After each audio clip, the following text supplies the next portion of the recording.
സംസ്ഥാനത്ത് മഴക്കെടുതി തുടരുകയാണ്. പലയിടത്തും രൂപപ്പെട്ട വെള്ളക്കെട്ടുകളൊക്കെ ദുരിതം വിതയ്ക്കുകയാണ്. ഇതിനോടകം 34 ദുരിതാശ്വാസ ക്യാമ്പുകളാണ് സംസ്ഥാനത്ത് തുറന്നത്. ആ കണക്കുകൾ കൂടി നമുക്കൊന്ന് നോക്കാം. ഇവിടെയൊക്കെയാണ് ക്യാമ്പുകൾ ഇപ്പോൾ തുറന്നിരിക്കുന്നത്. നമ്മളങ്ങ് തെക്കുന്ന് പിടിക്കുകയാണെങ്കിൽ കൊല്ലത്താണ് ഏറ്റവും കൂടുതൽ ക്യാമ്പുകൾ തുറന്നിരിക്കുന്നത്. കൂടുതൽ പേരും ദുരിതാശ്വാസ ക്യാമ്പിൽ കഴിയുന്നത് കൊല്ലത്താണ്. 8 ക്യാമ്പുകളിലായി 280 കുടുംബങ്ങൾ, 877 പേരാണ് കൊല്ലത്ത് 8 ക്യാമ്പുകളിലായി ഇപ്പോൾ കഴിയുന്നത്. കൊല്ലത്ത് നിന്ന് നമ്മൾ ആലപ്പുഴയിലേക്ക് വന്നാൽ ആലപ്പുഴയിലും 8 ക്യാമ്പുകൾ തന്നെയാണ് ഉള്ളത്.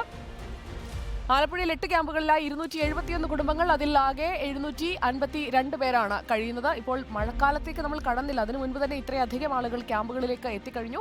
ആലപ്പുഴയ്ക്ക് തൊട്ടടുത്ത് നമുക്ക് കോട്ടയത്തേക്ക് വന്നാൽ കോട്ടയത്ത് ക്യാമ്പ് എണ്ണം കൂടുതലാണ്.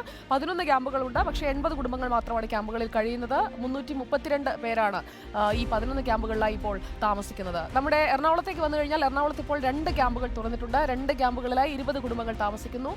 അതിൽ 58 പേരാണ് ക്യാമ്പിൽ കഴിയുന്നത്. തിരുവനന്തപുരത്ത് തലസ്ഥാന ജില്ലയിൽ ഇപ്പോൾ തുറന്നിരിക്കുന്നത് 5 ക്യാമ്പുകളാണ്. 15 കുടുംബങ്ങളുണ്ട്. 35 പേർ ഈ ക്യാമ്പിൽ താമസിക്കുന്നുണ്ട്. അപ്പോൾ കേരളത്തിലെ ആകെ കണക്കിലേക്ക് വന്നു കഴിഞ്ഞാൽ എത്ര കുടുംബങ്ങളുണ്ട് എന്നുള്ളത് നമുക്ക് ഒന്നിച്ചൊന്ന് സമ്മറൈസ് ചെയ്ത് പറയാം.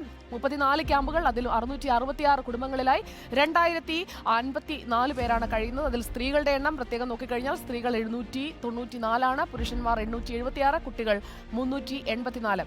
ഇതാണ് നമ്മുടെ ദുരിതാശ്വാസ ക്യാമ്പുകളിലെ കണക്ക്. മഴക്കെടുതികൾ രൂക്ഷമാകുമ്പോൾ ദുരിതാശ്വാസ ക്യാമ്പുകളിലേക്കൊക്കെ മാറാൻ ആവശ്യപ്പെടുമ്പോൾ അതിനോട് സഹകരിക്കണം കേട്ടോ. കാരണം നിങ്ങളുടെ സുരക്ഷയ്ക്ക് വേണ്ടി കൂടിയാണ് ക്യാമ്പുകളിലേക്ക് മാറാൻ പറയുന്നത്. അപകടം വന്നിട്ട് നമ്മൾ അതിന് പരിഹാരം തേടുന്നതിനേക്കാൾ അപകടം വരാതെ നോക്കുന്നതാണ് നല്ലത്. അപ്പോൾ